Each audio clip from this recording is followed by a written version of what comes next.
Balmao, on est Yantuma. Il n'a faut en tout cas annoncer à Otomi qu'à fort affaire Minabe Woleko, Binta Yatasai, John Kodo, nous et Premier ministre Cross, nous le Boubé Maïga, allez Fouroumsoui, qu'à fort projet de notre Mali qu'on a Mali bien fait, nous approcher le boulot, courant projet, ni approcher tout nana, ni spécial sous Kama, courant tout n'a tiré pas mon belé, ou qu'on a Otumbana, qu'à fort projet n'a bloqué, qu'à Daka, Doko, faut qu'à faire dit Uluma, ni au thème Malikoué, ou Lukabe, ou Bebe, ou Pochima. Au Karasawe projet bloqué là. Anye lettre miné à Bora Mifla en Karafe, Maman Kouati, allez Yoro, ne allez remuer, principal concerné, allez mouiller, si le Bamakoya, ni projet Mogoto, nous au Lube Kofe, Adam Wadjoué, vidéo que ayo au vidéo son, Tchani Tangara, Alaga, Hina, Laga, journal Kono, les dénonciateurs, aye projet qui va monstrer. Émission Pis Chronique, Pis FM sans fait, on irait Dasirama, au Kofe, les guides de la révolution, Mohamed Youssouf Bachili, Ras Bach, allez Dasira Ama, projet Ko, Binta Tassai, Ana Afrouche Boubei, projet Ko Boulatomi, aye Betame, mais moi, je suis allé signer le Bamakoya, projet Tunkanko, Agnès, na Abek, qui s'est bien, moi, je suis allé au partenaire, signer le Bamakoya, ni aller repi, n'allez pas souhaiter, car il présente Bamakoya. En gros, à lettre, je au Nazarakan, lettre, à Konokuma, Mimba akona abuyana au akilima ka faso marabo be sakani ka faso la mumbe faso den beje fena femini faso dum beba ka réclamer bi no oye kuranko yi anko ambisa erema akoda mena togodi uni binda ino soro togodi projet kuna projet lama na bloqué togodi fama jonda dona projet na jonni jon yere wulla ka bo ou placer la projet qui bara la anko ambisa erema mamai inishu ba inishu tuguni abi ya fama sambalma réseau ko kranga ambulu problème yi antu directeur lancé directeur nana tigɛ ka sababu kɛ réseau ye courant fana nana tigɛ limeri o y'an kɛɲɛ an ko an b'a kɛ vidéo an b'a enregistrer ka tila k'a bila an balima ka se k'a sɔrɔ alhamdulillah sama bali n sigilen tɛ yan dɔrɔn dɛ n bɛɛ y'an bɛ Amérique halisa nka ne de ye société représentant ye donc an ye kuma bila yɔrɔ min na n y'a bila yɔrɔ min na kow tiɲɛna nord la ni ne ni ka ne ni Sumil Bogo to baara la ka to ministre de la défense ya la ka Sumil to ministre de la défense ya la a ye baara dɔw kɛ ɲɔgɔn bolo mais o baara tɛ se ka ɲɛfɔ parce que baara sugu minnu don a tɛ fɔ jamana kuma tɛ secret do secret d'état do voilà tɛ se ka fɔ jamana donc ala nana kɛ an nana nin projet ye projet ninnu ye ka minnu kɛ Mali la Binta ne ye Binta wele Binta nana yan an ye dumuni kɛ ɲɔgɔn fɛ o y'a sɔrɔ Adama bi yan Adama Waju bi yan n'o ye projet partenaire dɔ ye Suisse awɔ ale de ye u ka an ka représentant ye Mali dɔrɔn tɛ dɛ Afrique bɛɛ Adama Waju de ye Afrique bɛɛ représentant souhaité ye représentant Afrique bɛɛ projet dile Adama ma don min na a ko n tɛ taa kɛ Afrique yɔrɔ si ko n bɛna kɛ jamana n faso de la k'a bɛna k'a tɛ taa projet in kɛ farafinna dugu wɛrɛ la k'a b'a kɛ Mali k'a b'a k'a faso la o Mali ni Ala n'a kɛra cɛ a tulo bɛ n na o donc an y'an to dumuni na yan ne Adama Binta an muso yan yɔrɔ la an Binta ne y'u présenté ɲɔgɔn na an tora kuma na projet kuma bɔra Binta ko Adama munna mama munna e ma nin fɔ i kɔrɔkɛ ye n'o ye Bobo ye n'o y'ale furucɛ ye awɔ ne ko ayi n ko ma fɔ a ye n ko an bɛ démarche kɔnɔ na a ko n'a ka d'aw ye ne bɛ se ka kuma fɔ a ye sini parce que projet dɔw bɛ présidence la o bɛ fɔ ma ko programme d'urgence présidentielle c'est-à-dire baara minnu ka teli président bolo minnu a yɛrɛ fɛ minnu kan ka gɛlɛn jamana ma sisan jamana mago bɛ baara minnu na sisan a ye programme de k'o kan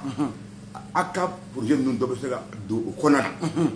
na n'a ka di ye n b'a fɔ i kɔrɔkɛ ye sini n'a ye mun fɔ n bɛna f'i ye n ko Binta problème t'a la f'a ye o kɛra jeudi sufɛ vendredi Bula fa ye n wele ko n ma ko n kɔrɔkɛ ko n ka sɔrɔ a ka bureau la samedi à 15h ni Adama ka taa ɲɔgɔn fɛ ko Bobo ko i k'a sɔrɔ a ka bureau la samedi 15h présidence la i ni Adama Waju ka taa ɲɔgɔn fɛ o y'a sɔrɔ Bobo ye secrétaire général à la présidence de ye awɔ o y'a sɔrɔ secrétaire général à la présidence o y'a sɔrɔ ma kɛ premier ministre ye a y'a sɔrɔ ma kɛ premier ministre an taara an y'a sɔrɔ a mana fɔlɔ an tɛmɛna quand même u ka da u bɛ mɔgɔw f'i ye yɔrɔ min na cɛ dɔ tun bɛ yen ko un certain Dako o ye n'u baro kɛ dɔɔni après u nana kan ka don an donna an y'an sigi ka 10 minutes kɛ Mayiga dɔ cɛ dɔ bɛ yen ko Mayiga o kun sigilen b'an ɲɛ ma après o da téléphone sera dɔ ko olu nana nɔfɛ ko bon ko premier secrétaire général b'an ma kɔnɔ an donna ne y'u ani Adama présenté ɲɔgɔn na jaa a bɛ dɔɔni dɔn Adama kan parce que adamana muso ye baro kɛ ka fɔ ko adama ye basketteur militant lu kɛ basket ko kuma na o de sen fɛ ne yɛrɛ dɔn ka fɔ ale fana de ye basket kɛ k'a fɔ a yɛrɛ da ko k'ale tun ye entraîneur ye Bamako yan k'ale Soli Boye Mayiga tun ye basket entraîneur ye Bamako yan a ye minute 15 kɛ ani Adama bɛ basket ko baro la parce que Adama tun ye basketteur international kɔrɔ ye Mali fɛ awɔ a ye Mali ka drapeau représenté hali fɛn Côte d'Ivoire o y'o kuma bɛɛ fɔ donc an tora kuma na u tora kuma na ten posini dɔ kɛra dɔrɔn ne ye kuma dɔn n ko n kɔrɔ n nana i ka kuma lamɛn a ko non k'i muso de tun ko ko nin projet b'a bolo ne ko awɔ n ko bon n ko Adama filɛ nin ye Adama kuma ta ne ye kuma to Adama bolo ne ye n yɛrɛ jɔ kɛrɛfɛ kuma fɔlen k'a ban tuma min na a ko a ye projet solaire ta o de Mali mago b'o la o de bɛna diya président ye donc projet caman tun b'aw bolo awɔ a ye projet fɔ awɔ Bube ko aw ma a ye projet min bɛ boli kuranko kan awɔ a ye o ta ka d'a ka projet o ye projet min ni président yɛrɛ jigi bɛ o kan n'o o inscrilen don président ka programme social d'urgence la voilà d'accord a kɛlen k'o fɔ a ko nka n'a ye o ta an bɛna aw ka société sɛgɛsɛgɛ k'a lajɛ n'a y'a sɔrɔ a bɛ se a baara la k'a ka société sɛgɛsɛgɛ n'a ka société bɛ se a baara la an ko problème t'a la ko k'a ye document ci Binta ma ko ka document ci ale furumuso ma a ko a fana a ka Binta ta ka k'aw ka consultant ye ale de ko a ka Binta ta k'a ko a ka consultant ye Binta ka société o société tɔgɔ Innova société Innova n'o o ye Binta ta ye k'o ka ta k'o kɛ mɔgɔ consultant mun b'a a ko fɛsɛfɛsɛ ka to ka bilasira k'an bilasira ka sira yɛlɛ ka conseil di a ko kun fɔlɔ ale tɛ sɔrɔ tuma caman ni président bɛ voyager tuma caman ale Bube tɛ sɔrɔ ale ni président bɛ voyager donc Binta b'ale sɔrɔ téléphone na fan bɛɛ fɛ ni ale voyager ale bɛ yɔrɔ yɔrɔ Binta bɛ se ka sɔrɔ ale furumuso bɛ se k'ale sɔrɔ téléphone na a ko filanan ye mun ye n'a donna ne tɔgɔ ye u b'a dɔn ne de y'a ci autoritéw kan an bɔra an nana an nalen na o dugujɛ Binta ye ne wele ko an ka ɲɔgɔn sɔrɔ semaine prochaine ale ka bureau la ne ni Adama taara yen an ye projet ko kuma bɛ fɔ k'a ban ka planning bɛɛ kɛ o tuma Adama taara Adama taali la o tuma fɛn yɛrɛ tun tɛ tɛmɛ ne ni Binta cɛ tuguni message tun tɛ tɛmɛ ne ni Binta cɛ a b'a ci Adama de ma mais n'a y'a ci Adama ni président société présidente ma olu b'a ci ne ma parce que ale t'a dɔn mun bɛ ne n'u ɲɔgɔn cɛ ale b'a kɔnɔ dɔrɔn ne kɔni y'olu yira ɲɔgɔn na dɔrɔn a banna ne sen t'a la alors que ne de partenaire stratégique ye Adama ko mais ko i t'a fɔ ko ayi a y'a to yen k'a bɛ ci aw ma a bɛɛ kelen o t'a yɛrɛ tɛ ne bolo ka email ba ninnu bɛɛ kalan mais n'a y'a ci aw ma comme a b'a kɛ copier n b'a bila dossier kɔnɔ an tora ten ka to ten fo Sunjulu yɛrɛ na ka na lettre ci k'a fɔ ko wa k'a y'an ka société lajɛ ko société ɲuman don k'a to secrétaire général de la présidence la dɛ a lettre bɛ n bolo yan ka tampon rouge k'a sanfɛ k'a signé k'a ci ka taa par DHL ala y'a ci DHL mun fɛ enveloppe fɛn bɛɛ bɛ n bolo a photo bɛɛ bɛ n bolo a bɛ Adama bolo a bɛ société bolo ko bon maintenant o tɛmɛnen kɔfɛ ministre de l'énergie o ye lettre ci k'a y'an ka projet ko mɛn o ministre tɔgɔ a ministre Maliki Alfuseni Mayiga Maliki Alfuseni Mayiga de tun énergie ministre a waati ministre de l'énergie et de l'eau ka lettre ci an ka mɔgɔw ma Suisse k'a y'an ka projet ko mɛn k'a fɔ an bɛ fɛ ka baara kɛ an bɛ fɛ ka na ni projet mun ye Mali la k'a bɛ Mali intéressé a bɛna an n'an ka a n'a ka service auxiliaire bila service auxiliaire mun ye minnu bɛ baara kɛ a ka hukumu kɔnɔ n'u ka kan nin baara fɛsɛfɛsɛ ale fɛ a bɛ an n'u bila contact la an kana baara kɛ an n'u ka baara daminɛ ɲɔgɔn fɛ deuxième lettre a y'o ci o lettre filanan ye ko bon n'a y'a lettre ci déjà a ka mɔgɔw ma an ka labɛn a ka mɔgɔw bɛna an contacter o ministre bon ministre Maliki Alfuseni Mayiga ye donc a y'a fɔ cogo min na a lettre filanan ci a ka mɔgɔw y'an contacter n'o ye DNE mun ye directeur national de l'énergie madame Fofana de tun y'o directrice n t'a dɔn halisa n'a directrice donna kɛ Madame Fofana, à l'époque, elle était DNE, Direction nationale de l'énergie, au directrice. Au directrice, quand elle dit ko angana, angana réunion ke, réunion ko dati fo, ka mɔgɔ bɛɛ i b'a dɔn n'i bɛna nin projet kɛ i b'a sɔrɔ ministère fɛn tan ni duuru ɲɔgɔnna bɛɛ fɛn na crédit public b'a la dette publique b'a la disons dette publique finance b'a la finance investissement b'a la o y'a sɔrɔ bugu de finance ministre o y'a sɔrɔ bugu ye finance ministre justement investissement o b'a la ministre ɲɔgɔn tan duuru e de ye min yɛrɛ ka bolomafara caman b'a la ko olu lisi bɛɛ kɛ k'o caman ka date sɛbɛn ka programme de travail kɛ k'a caman kan ka na an kana baara kɛ k'an kana fɛn ɲini ko an kana baara kɛ ka projet signé parce que projet d'urgence don an nana sa o la o adama sani an kana adama de na fɔlɔ Binta de ko adama na fɔlɔ sani société mɔgɔ tɔw kana sani président kana ne de ka yɔrɔ dilan ka bɛn ale ka nali ma société président ka nali ma awɔ a bɛ komi n'i taara ka taa k'i bɛ taa foro bin bɔ sani danni ka kɛ danni ka daminɛ a ko ni une semaine avant semaine kelen sani date ka se adama na la adama na sufɛ dugu jɛ première heure 10 heures o de tun ka rendez-vous ye adama taara rendez-vous la ne ko adama ne ye adama ko jigi da video la e ka taa rendez-vous la n'i tilala rendez-vous la i bɛ n sɔrɔ yan adama taara rendez-vous la adama nana adama dusu tiɲɛni ne ko mun kɛra a ko non ko Binta ko ko 3 millions d'euros dɔrɔn tɛ dɛ ko 12,5% de la société dɔrɔn tɛ dɛ ko 20% o ka fara 3 millions d'euros kan ko d'ale ma ko tellement que ale yɛrɛ ale ja wulila parce que ale y'a fɔ Binta ko muso kun ka tɛ projet kɛ tuguni i ka 3 millions d'euros kama ani ka 12,5% pour que mɔgɔw ka faamu Binta kelen ka fɔ ko adama ka na k'u ka ɲɔgɔn ye adama nanen ko fɛn jɔn ni fɛn jɔn ka di ale Binta ma n'o ye Bube furumuso ye pour que projet ka waleya ko euro million 3 n'o bɛ bɛn an ka Mali wari miliyari 1 ani miliyari 80 kɔ ma ani miliyɔn 80 kɔ ma ko k'o di ale ma o ye fɛn fila ɲinɛ o ye kelen ye fɔlɔ ye filanan fana an ka société n'i y'a tilan yɔrɔ 100 ye a tun ye tilayɔrɔ 12 ni tilan de ɲini a ko sisan k'a kɛra tilayɔrɔ 20 ye ko ka 20% da ale ma société la awɔ k'o fara 3 millions d'euros awɔ k'o ka di ale ma o y'a sɔrɔ Sumelu kɛra e ko ka d'ale ma kun jɔn o y'a sɔrɔ Sumelu kɛra premier ministre ye o y'a sɔrɔ a cɛ kɛra premier ministre ye n bɛna ne kuma ye o i hakili to nin na dɛ adama y'i to dɔrɔn a ko contrat de signé sisan adama ko Binta an y'a f'i ye ko nin kun tɛ kɛ président ko n'a nana aw bɛ kuma parce que i ye mun fɔ a tɛ se ka kɛ wari don an bɛ taa wari de ta jamana bɛ cogo min na bi n'i bɛ taa wari ta ka na n'a ye a ka gɛlɛn o fɔlɔ ye parce que an bɛ zone rouge la mɔgɔ si t'a ka wari di ka tila k'i jɔ k'an bɛ 3 millions di ma an b'a di ma kun jumɛn kan président côté an b'a di cogo jumɛn kan e ma wari bɔ ka don projet la an bɛ taa expliquer waritigiw ye cogo di parce que n'an m'an kɔlɔsi don dɔ la u b'an minɛ ka don kaso la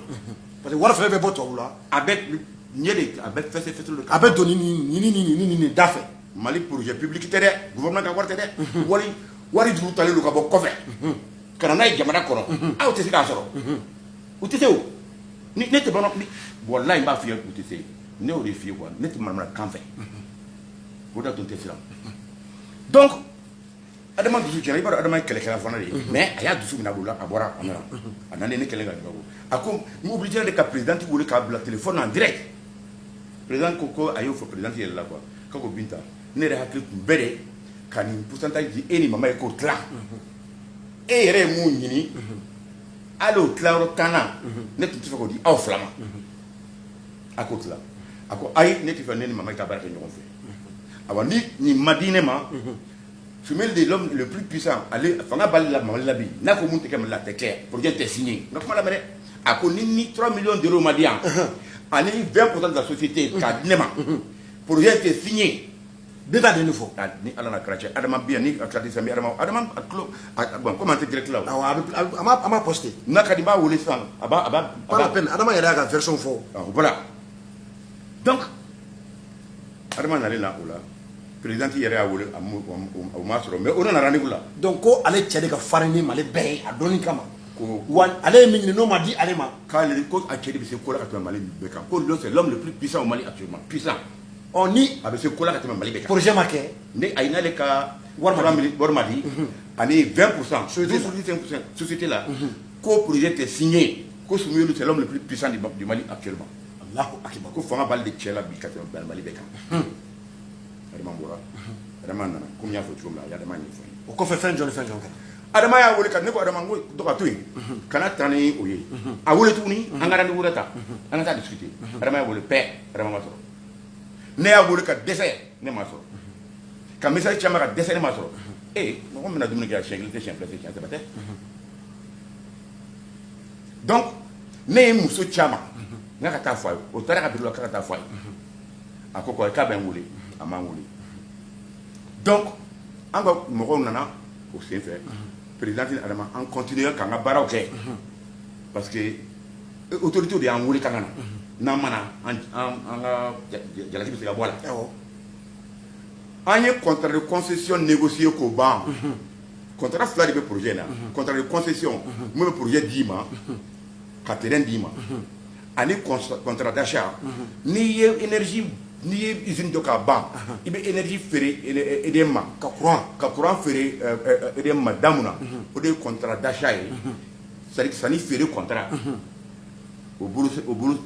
c'est bien donc un contrat un projet avec courant de produit an courant de bois n'a courant produit en bas de faire énergie ma énergie sur faire malio ma aba faire énergie ma joli bon dossier thème n'y est ça parce que ko ni bi ko do fo ni ma a fo tiena don la bi so nga ko du fo ngalomay mais o a sur bita de tuer anga akanga faire adam je aider madame o tu as proposé un côté o we jo ne tout donner ale le tuer fo ku ko ka faire mali ni daina maintenant contrat de concession c'est très important on y PV ka PV signé ko be kungai autrement domina amna contrat de chose de d'achat amna négociation d'amne domina o tunye Dramane Coulibaly mon EDM directeur abra contrat négocié d'amne domi o de ba négocier Dramane Coulibaly va négocier awo en fait énergie directeur awo o de ba négocier o de ba yedon aba ambe courant sa obolo nina tigan groupe fula de tigan groupe songo o ale te ma fo ambe courant sa obolo nina afana ba non afana ba dinna abe discuter ni bengra minka voilà Dramane Coulibaly mutara courant tiga wasi dola fo beko ko anani usala énergie directeur la awo o de directeur ah mon gars sama bali andona kan sigi 30 minutes matin Dramane Coulibaly wule la aga téléphone sonné là ka téléphone sonné là abora kerma ka téléphone tangana fobi et dara bora ka téléphone il reçoit kaka appelle il reçoit ka beta kana salle kono réunion kono fobi amadu akono e ukara dara ka bara bale en ce qui est do ya fo ko boko drat na ko na réunion kono kanga continue kono ko drat na ko parce drat ku ya relever ku ya baka bara la sasa ko dara bora directeur la c'est ça quand réunion na quand réunion na awo e courant kanga di mali manina amba di mali manina mali ba sanina abo réunion na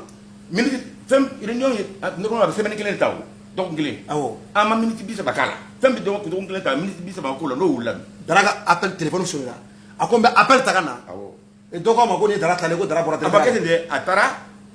anyimena amma makono do le kitro ka faima ko akana réunion continue ba continue ko sino darati ko dara bora ka place la de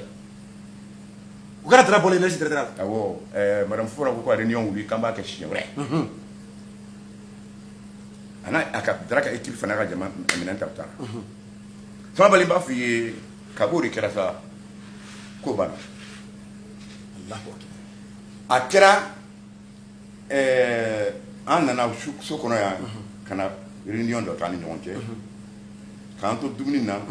ne ko président mango madame itla nga dumuni ke ko no ay dumuni ke ne betla ko soro dumuni na ne betla nga dumuni ke nga hôtel la parce que me barala ngi be mum barala akome ka message de chi lettre de chi madame Fofana ma pour que anye angana di karta nga continuer négociation fait o lettre mu chira madame Fofana ma mana fona ale joro ko fen joni elle était directrice ici anga direction nationale ah énergie directrice nationale ay directrice nationale non voilà directrice nationale de l'énergie DNE elle est de oui elle est de tout yo entara na bi alnati mo yama ba par l'occasion mo se ba fana parce qu'elle fera beaucoup de projet ko kada fana donc mo ko mana kuma nan se ro ma bo fo projet ko kada mais c'est taille comment be bana fo mo ne ba do anya ka c'est taille oh fem sama bali ale se ko de ponto ko ah ni balamba makuma ni balandi ma koloshi avec bara de avec bara kabo do fobi au lettre ma répond même pas na mon kura qui est très important aussi dara bolé la mo wéré ko miseka na parce que groupe be mo kelen ni mo kelen baraka do da tuya ayi sumel bu maga démission rendu ya ay le jol ko fa ka so ministre du marché secrétaire général te wa oui ma directeur ka dangante wa oui ah kangere mana de ki ni sira i ka patron boror na tadi sira mu ya soro e tab jigalo ibise itise donc ne yem bala sa ambe kanga makono chambi tibita ba mi mo le kanya mo to no he mai ikyo projet ka se président ne ka limana dɔ bɛ n y'a wele o ye président ka limana mɔgɔ sɛbɛ ye. président Ibra Boubacar Keïta. awɔ i bɛ kan. n ko n ka cɛ nin de bɛ yen dɛ. nin de ye jamana kunko de ye. i y'a fɔ i ka o limana ye. awɔ n ko nin ye jamana kunko de ye dɛ. nin tɛ mɔgɔ ta ye dɛ nin ye jamana kunko de ye. wari tɛ sɔrɔ ka na baara kɛ jamana kɔnɔ dɛ.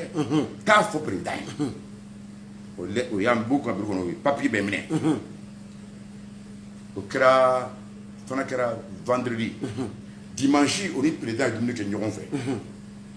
o nana ka na ne sɔrɔ n ka restaurant kɔnɔ.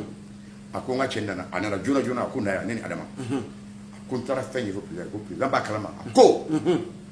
n ka nin dossier to yen. ale yɛrɛ b'a suit personnellement. président yɛrɛ ko ten ko président ko ten. k'ale yɛrɛ b'a suit personnellement. n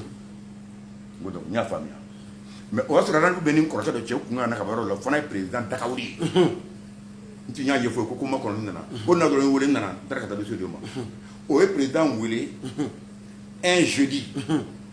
président ko n sɔrɔ à 14h30 n ka bureau la. Kuluba. a ko dɔgɔ ni n tilala n b'i wele i bɛna sɔrɔ n bɛ résultat f'i ye. o taara. a ye tilalen a ye wele ko n sigilen. n ye dossier di président ma président k'a ɲɛfɔ a ye. ko ma bɛɛ faamuya. k'a y'a sigilen tora ka téléphone ta ka Maliki Alseni Diallo wele Mega Maliki Alseni Mega wele mun ye mun tun ye ministre de l'énergie k'a ko n bɛna taa sisan jeudi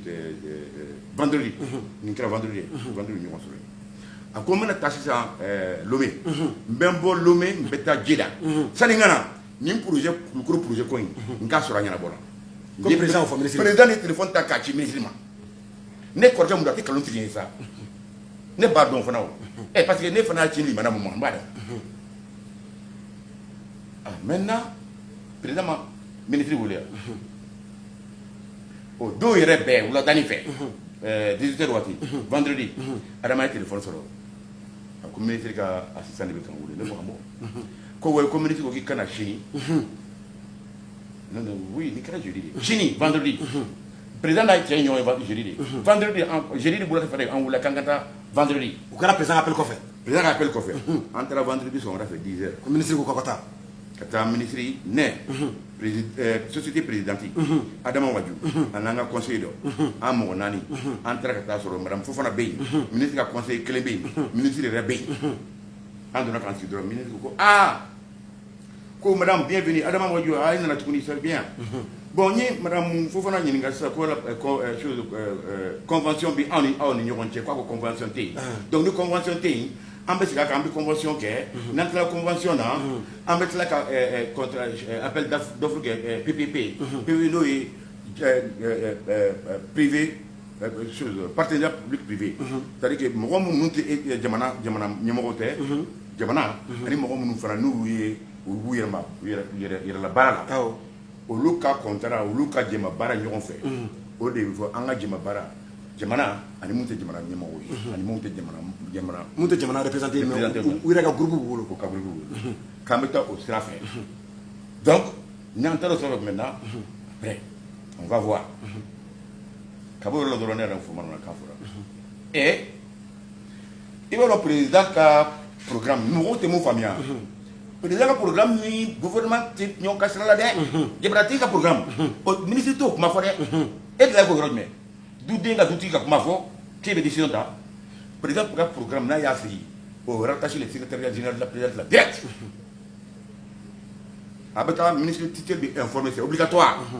n'o ye Alfred Maliki Maïga a kan ka informer a kan ka don fɛn bɛɛ la mais a décision finale tɛ bɔ ale bolo dɛ président de b'a imputer a ka secrétaire général ka b'a imputer conseil des ministres la pour informer donc a doit être ministre fɛ dɛ président le président a pris cette décision cette initiative a y'a informer a bɛ réitérer ten de mɔgɔ m'o faamuya dɛ tɛ ministre ko ko ye dɛ président de bɛ ministre jamana o de bɛ président sigi. donc kuma la teriya la donc ani Alfred ka réunion o kun cɛra cogo di ani o kɔfɛ mun ni mun kɛ. kabi ko Alfred bɛ kuma na ne yɛrɛ ma fɔ manamakan do sa kuma i bɛ taa i jɔ cogo di aw ka mɔgɔw wele o k'u kana ka na an ka da baara kɛ ka papier signer k'a ban o tuma o sani e k'o baara kɛ en tant que ministre o e t'a dɔn i ka baara kan ka kɛ cogo min na wa. a kan kan k'o dɔn. e bɛ se ka adamadenw bila boli cogo min na k'u bila ka na ka bɔ fo jamana ni jamana o u ka dépense ka na ka mɔgɔw invité ka n'u sigi n'o ni convention de bɛ kɛ est-ce que ministère des choses économiques se bɛ don la est-ce que le ministère aurait fait vidéo là? Hein? Ngo est partenaire de Tchèque. N'y a eu un programme, programme d'eau. À fond de 4, à tête mon frère fait. Sera comme vous avez cité, président Moko Bala stratégie, madame Moko Bala Kake. Un peu de président a programme déjà sur comment même. Voilà. Maintenant, le président de Taï pour pour chef là, me lire la fois. Tu m'entends? Ni en a qui connaît quoi, n'a pas donc. On a sur le PV signé, ni PV signé là bas. Mou abtasi mou maka. Ni contrat d'achat, PV signé là bas. Donc faut bigoni. Et électrique flachi ça. Ça va aller. Et électrique flachi. Ministre électrique flachi. Ko iko et aka projet kadi jamana jabe jaka jamana ma. O folo flana. Bon, au lieu de folo kono, me kla ka ni nga mo bla abla barak se ñoko fait la projet na. Flana ñi nga mo averti, o kuna kana au contacter. Ayi ka mo ko yan contacter na ay na nga projet discuter ka signer. Contrat la concession. Aya ko pu chama. En français, on a nettoyé. Donc, il y a contrat d'achat. Contrat d'achat qui a bien nettoyé. Non, c'est trop. On a bien fait en bas. Un papier bébana, peu. Café béban, à tout le droit. Maliba, ça, au boulot Julie. Au bas de Malima Julie. C'est bien qu'il y a un Mardon en France. Ça m'a balayé sur un million, puis 75 millions, 750 000. Millions, puis où l'on l'a douru. Ani wa keme ani wa biduru ne yɛrɛ kunna wari e yɛrɛ kunna wari $70,000 ani $5,000 wa kɛmɛ ani kɔ k'a don projet la mais a société yɛrɛ a ye joli de don projet yɛrɛ bɛɛ la bon mun dépensera Mali la parce que déplacement ni fɛn caman kɛra olu t'o bɛɛ dɔn o kɛra 1 milliard 1 million d'euros 1 million d'euros a ka ca ne dɔɔni quoi mais k'an to o baara la yan ni ye o ɲininka o ne ka baarakɛlaw b'a f'i ye o ne ma deli ka 1 mois kɛ Mali la yan o ne ye 1 an de kɛ n bɛ voyage la parce que ne fana ka baara bɛ société kɔnɔ donc société fana ye déplacement de kɛ parce que matériel bɛɛ ti bɔ yɔrɔ kelen o i bɛ taa matériel ɲini i bɛ taa ka taa financier ɲini i bɛ taa ka taa mɔgɔ minnu bɛ se ka ingénieur société d'ingénieur minnu bɛ baara fɔlɔ ninnu kɛ sani société k'a tigɛ awɔ société installation ka machine installé i bɛ engagement bɛ ta voilà o bɛɛ ye hôtel ni avion awɔ a bɛɛ bɛrɛ dɔrɔn a ka minɛnw sanni installation a ye fɛn fɛn ne hakili bɛ mun na si je me trompe pas je pense que c'est 3 140 000 euros 3 140 000 euros wari la o miliyari ye an ka sefa la dɛ o fana bɛ bila ka mun ɲininka a ka bɛ bɔ ɲɔgɔnna de ma kɛ a bɛ comme an ka Mali wari miliyari 1 ani million 900 o ɲɔgɔnna waati o bɛɛ dépensé minɛnw a ka société minnu contacté installation minnu kan ka kɛ parce que c'est des contrats n'i taara ka taa sa k'i bɛ wari bɔ fɛn fila bɛ yen n bɛn'o fɔ mɔgɔw k'o faamuya wari o b'a lajɛ i bɛna don projet jumɛn na fɔlɔ i bɛ taa n'a ye jamana jumɛn na bon n'i y'o lajɛ u b'a fɔ maintenant u bɛ assurance ɲini na ni assurance ye i bɛ assurance dɔn wa ne bɛ mun minɛ e ka wari minɛ sisan ka taa don Madu fɛ yen Madu ka foro la e dun b'a dɔn Madu ka foro yɔrɔ man ɲi bandiw bɛ yen i b'a fɔ ko bon e ka garantie ye mun ye ni e ka wari cɛnna Madu ka foro la jɔn b'a garantie ta i bɛ taa société de nɔfɛ o société n'o ma e ka wari garantie e t'a di ne ma o de ye assurance ye comme i ka mobili tɛ ka bon cogo min na assurance t'a la c'est la même chose olu dépenses b'a la ni société ye contrat signé k'a fɔ u bɛna wari d'i ma parce que i tɛ a ta société kelen fɛ i bɛ se ka taa société duuru fɛ hali BOAD an n'olu réunion kɛ o olu tun ko k'u ye chose 10 milliards de an ma projet la monsieur Kwame a bɛ yan donc fo ka se bi ma projet bɛ niveau jɔnna bi a ma se ka ɲɛnabɔ hali bi wa a ma taa pɛpɛrɛ k'a ma bɔ sisi ma bɔ maintenant Adama dimini ne ko Adama kana dimi c'est-à-dire que a jo b'a la sa parce que a bɛna ka place pleine n'a ma wuli ka kɛlɛ kɛ a bɛ kɛ i n'a fɔ ani u jɛmankan don Adama wuli ka kɛlɛ kɛ o de la a ye fɛn o fɛn ba bɛ kalama a y'a bɛɛ sarana fɛn na k'a bɔ fɔlɔ a ye fɔlɔ mun bɔ o yɛrɛ n y'o corrigé a bolo parce que ni mɔgɔ dɔgɔnin don i jɛɲɔgɔn don ne dun n ka kɔrɔ n'a ye mais ka fɔ fɛn dɔ ka tɛmɛ o tɛ dɛ ne ye kɔrɔya yɔrɔ la ko wanti nin sɛbɛn an y'o de sɛbɛn k'a fɔ ko président bɛ fɛ ka Mali kuranko ɲɛnabɔ nka mɔgɔ dɔw b'a kɛrɛfɛ a man ɲɛnabɔli man d'u ye nin papier kelen nin bɔlen o dugu jɛlen Soumaïla Boubou bɛ mɛn k'a to premier ministre la a ka mɔgɔ dɔ ye ne wele a balima nga mo tere a balima yɛrɛ a balima ba kelen fa kelen bari b'a dɔn tɔgɔ dɔ fɔ man di ni mɔgɔ b'a dɔn i b'a tɔgɔ fɔ man di nka ni mɔgɔ ko tiɲɛ tɛ n'i y'a fɔ ne tɛ foyi fɔ n'o prévu tɛ ne bolo dɛ o ye Soumaïlou balima de ye a balima de don ba kelen fa kelen o ye wele a kan bɛ n bolo Mali bɛ b'a kan dɔn o y'a sɔrɔ a ye n wele a ye kuma fɔ fɔlɔ n dusu tiɲɛ don a kɔrɔ parce que ne y'ale ci siɲɛ 4 a dɛsɛra ka na kuma jɔlen fɔ a ye a balima ma a balimakɛ ma ko a balimakɛ ko ne ka taa Binta nɔfɛ ko Binta de b'a ɲɛnabɔ n tɛ Binta sɔrɔ téléphone na e mun ye n bila ka mɔgɔw wele ka na mɔgɔw nana n tɛ sɔrɔ téléphone na i bɛ tila ka n ci ka taa Binta ma n bɛ taa mun fɔ Binta ye a tɛ n ka téléphone ta Binta yɛrɛ ko ni wari ma di foyi tɛ se ka ɲɛnabɔ foyi tɛ ɲɛnabɔ a tɛ ka appel fana ta foyi donc o kuma bɔlen na a ye balimakɛ ye ne wele ko bon a ka projet mun n'a ma ɲɛnabɔ nin Soumaïlou ko a bisi k'i wele a bisi de ye Soumaïlou ka attaché ye kabi ka to ministère de la défense la ne b'a dɔn tuma min na dɛ ka taa kɛ secrétaire général ye ka b'o la ka kɛ PMI premier ministre a bisi de y'a ka attaché n b'a dɔn a bɛ n dɔn n y'a a bisi wele kuma caman mais a y'a ka baara kɛ kuma min a bi ko président balimakɛ ko ma ko a bisi a essayer k'i wele ka dɛsɛ k'a tɛ ka n sɔrɔ téléphone ne ko n ko peut-être que kun bɛ réunion na n ko mun don a ko bon k'a ka Soumaïlou kun y'a ci ma de n b'a ci f'i ye k'i k'a fɔ Adama ye k'a bɛ kan ka attaquer réseaux sociaux sanfɛ aw i ye nin Binta ni ale y'a jɛra ko mun kan n'a ma ɲɛnabɔ ko ni Adama ma dabila walima a b'a si tunu a b'a faga walima au moins a b'a si tunu quand même a mana kɛ cogo cogo a t'a to yen donc projet bloqué Adama kelen k'a fɔ ni ne ma wuli kan jɔ a kana kɛ ne bɛ baara kɛ tubabu minnu bolo u kana fɔ ni n ka jamana mɔgɔ dɔw jɛra ka u ŋanamu o kama Adama bɔra ni kibaruyaw o kibaruyaw de bɔlen i ko Soumaïlou Bubé a balimakɛ fa kelen ba kelen o de weleli kɛ k'a f'i ye ni Adama ma dabila ko Soumaïlou ko a k'a fɔ n ye Adama ladi n'a ma dabila n'a ma faga b'a si tunu a to ka taa to yen a fɔra tubabukan de la a bɛ n bolo ni y'a bɔ bi diɲɛ bɛɛ b'a dɔn k'a fɔ ale de kan don o kumakan b'i bolo ni Ala n'a kira cɛ i b'a dɔn maa min Soumaïlou de la n ka ko n bɛ n bolo da n ka ko ayi a ma sɔn dalen n b'a n bɛ n kala kan sisan n tɛ nkalon tigɛ o la a ma sɔn o de y'a to ma sɔn i b'a dɔn ni mɔgɔ min tɛ nkalon tigɛ i tɛ siran n tɛ siran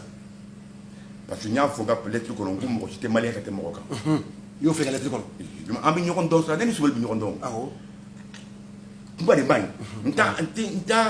attaqué cogo dɔ la lettre yɛrɛ kɔnɔ i ko acte 1 acte 1 parce que fɛn o ye fɛn wɛrɛw bɛ yen mun tɛ nin si ma fɔlɔ yɛrɛ parce que nin kuma ɲɛbilaw de oui parce que i b'a dɔn mun don fo kuma dɔ la maliyɛn dɔ de ka wuli k'i yɛrɛ nin fili an ka jɔ jamana ka e bɛ ne ko e ka Ala ka dɔrɔmɛ 10 d'i ma i bɛ sigi so kɔrɔ don o don ka wuli ka 10 d'i ma e ma bɔ ka taa kɛnɛma ka t'i jɔ i bɛ 10 sɔrɔ yɔrɔ jumɛn i t'a sɔrɔ i bɛ fɛ dɔrɔn ka di ka kɔn ka da 10 d'i ma a bɛ se ka kɛ Mamadu Kuyate an sera ma ka kibaruya minnu ɲini Maliɲɛnw y'a kibaruya faamu kumakan laban la minute 1 temps yɛrɛ kama pour que bɛɛ ka se ka video sɔrɔ k'a partager diɲɛ bɛɛ ka se ka video lamɛn ka audio bɔ diɲɛ bɛɛ ka se ka video sɔrɔ k'a fɔ ko mun kɛra Mali kɔnɔ kumakan laban na i bɛ mun fɔ malidenw ye fɔlɔ n bɛ fɔlɔ mun fɔ malidenw an ka wuli k'an jɔ an ka jamana ye an bangebaaw y'i taara ka fɛn dɔ to an bolo mun ka ɲi n'i y'a min kɛra président ye Mali kɔnɔ bi an bangebaaw de taara ka Mali to an bolo dɛ a ɲɛ de to an bolo an kɛra président ye i mana kɛ fɛn o fɛn Mali kɔnɔ bi i bangebaaw de taara ka Mali t'i bolo k'a d'i ma a ɲɛni an ko bamanankan na ko sɛba a tɛ fɛn jugu wɔ ni anw sara k'an ɲɛ tugu nin kan ka nin to anw den bolo an t'a denw fɛ k'a fɔ Mali ma jɔ an malolen bɛ taa an bangebaaw sɔrɔ lahara saya tɛ fila ye kelen don k'an jɔjɔ nin kumaba ma ɲi dɔrɔn i ka wuli k'a kɛ n'a ma ɲɛfɔ de k'a fɔ kuma dɔw bɛ a ma ɲi ne Mamadu Kuyate la parce que n ye jeli de ye jeli tɛ tiɲɛni kɛ jeli bɛ ɲɛni de kɛ mais mun bɛ n'i ka jamana ci i bɛ wuli k'o fɔ dɛ sinon i ye lamɛn élection présidentielle ko kuma na wa a ye voté la kana i ye kuma ɲɔ la n bɛ diɲɛ dɔn fo k'a ban n bɛ mɔgɔ bɛɛ dɔn i man da i kuma na o ne ko n ka jamana ka jɔ n'a jɔra a bɛ ɲɛ o anw ta don e ta don mɔgɔ min ta bon ani filanan ye mun ye Mali diaspora ne ye san 28 kɛ ka sɔrɔ n ma sen t'u yan k'a fɔ n bɛna baara kɛ yan mais nin kɛra ne na i b'a dɔn nin kɛra maliyɛn caman de la kɔfɛ n'u découragera n'o projet ta kuma na faso la projet bɛ bloqué parce que dɔ b'a fɔ ko fo ka wari d'ale ma wari u ma olu taara ka taa ne b'a dɔn an bɛ n'o sama bali san fila n bɛ baara kɛ n bɛ n jɔ tile la neige bɛ n gosi san bɛ n gosi fiɲɛ bɛ n gosi san fila n bɛ baara fila kɛ tuma dɔ n bɛ 4 heures dɔrɔn de sunɔgɔ i t'o maɲɔgɔnla la ka wari ci bangebaaw ma i bɛ t'o fɛ ni adamadenw bɛ ɲɔgɔn dɔn i b'a daminɛ dɔrɔn i bɛ taa sanfɛ ni Ala ye barika d'i ma n'i taara sanfɛ i ni maɲɔgɔnw bɛ ɲɔgɔn dɔn i b'a fɔ n bɛna fɛn dɔ kɛ n ka jamana ye n'o tɛ ni kuma la tigɛ ne kɔni sira duuru jɔ n ka Mali ye. an bɛ se olu ma acte 2 ni acte 3 bɛ yen. olu bɛ ne yɛrɛ bɛ fɛn caman dɔn ko in na n ma bɔ n'olu ye. non acte 10 bi kabi 92 so bi n bɛ jamana dɔn ko la. komi e ma bɔ ni olu ye on t'aime pas e ɲɛ ka kuma laban la fɔ malidenw ye minnu bɛ ka nin vidéo suivre ni mun y'a sɔrɔ a partager i bɛ se k'a bila WhatsApp mun kan i bɛ se ka audio bɔ malidenw k'a dɔn Binta Yata Sayi n'o ye Bube ye furumuso ye malidenw tunga la Adama Waju ale ye mɔgɔ ye malien don a ye tubabu ka société dɔ bɛ yen ni o ka baara bɛnnen don ka fɛnw développement kɛ ale ye o ɲɛmɔgɔba ye tubabu y'o kalifa la farafinna bɛɛ kɔnɔ a ko ni projet min filɛ nin ni nin bɛ anw ŋaniya la ka projet ni kuranko don a tɛ taa kɛ jamana wɛrɛ la ne ye maliden ye an ka na kɛ Mali la o projet ale balimakɛ n'o o y'a kɔrɔkɛ ye o bɛ Mamaye Kuyate ale kan ka projet sɔrɔ la fo k'o kɛ partenaire ye projet kɔnɔ projet kuma nana bɔ ale ka so k'a sɔrɔ Bube furumuso sigilen don Bube furumuso ko a y'a to Mamaye n k'a fɔ i kɔrɔkɛ ye n'o ye Sumani Bube Mayiga ye kuma fɔlen o ye ka projet bɛ dirigeanté ale de nana fɔ komi ne kɛra dɔnbaga ye aw ni ne cɛ fo 3 millions d'euros ka di ne ma wa société la fana a ka 20% di ne ma société la ni o ma kɛ a ka projet tɛ ɲɛnabɔ nin y'an ye o san an bɛ o san de kɔnɔ projet ma se ka ɲɛnabɔ wa ale bi malidenw sigilen don kurantigɛ bɛ an kan o kama an yɛrɛ sera Mamaye ma dalu minnu tun b'a bolo kibaruya minnu tun b'a bolo k'o di